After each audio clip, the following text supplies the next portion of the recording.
మీరెప్పుడైనా గమనించారా?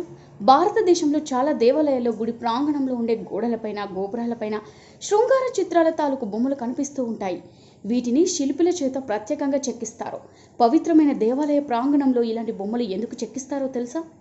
దేవాలయాల్లో ఇలాంటి బొమ్మలను చెక్కించడం వెనుక 4 థియరీలు కారణమై ఉండొచ్చు. అవేంటో ఇప్పుడు చూద్దాం. మొదటిది ఏంటంటే, మానవ జీవితం ప్రధానంగా ధర్మం, అర్థం, కామం, మోక్షం అన్న అంశాలపైనే ఆధారపడి ఉంటుంది. ఇందుకు తగ్గట్లే దేవాలయాల నిర్మాణం కూడా జరుగుతుంది. దేవాలయాల్లో ఉండే భగవంతుని విగ్రహాలు ధర్మానికి ప్రతీకలు, అర్థానికి ప్రతీకగా ఉంటాయి. ఇక కామం అన్న విషయాన్ని చూపించడానికి ఇటువంటి బొమ్మలను పెట్టారని తెలుస్తోంది. ఈ విషయాలను సక్రమంగా ఫాలో అయితేనే మోక్షం లభిస్తుందని చెప్పడం దీని వెనుక అసలు ఉద్దేశం. ఇక రెండో థియరీకి వస్తే, మన దేశాన్ని ఎక్కువగా బ్రిటిష్ వారు పరిపాలించారు. ఫారినర్స్ ఏ విషయంలో అయినా నిక్కచ్చితత్వాన్ని పాటిస్తారు. ఓపెన్గా ఉండే వ్యక్తిత్వాన్ని కలిగి ఉంటారు. ఉదాహరణకి టైటానిక్ సినిమాలో కూడా ఆర్ట్ను వ్యక్తపరిచే సీన్లో హీరోయిన్ని న్యూడ్గా చూపిస్తారు. ఇటువంటి వ్యక్తిత్వం ఉన్నవాళ్ళు అవడం వల్లే దేవాలయాల్లో ఈ విగ్రహాలను చెక్కించి ఉండొచ్చు.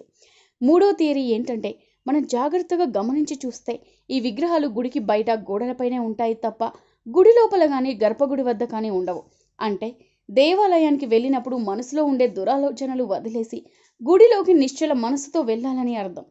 మరొక థియరీ ఏంటంటే, అప్పట్లో జనాలకి లైంగిక విద్యపై అంత అవగాహన లేదు.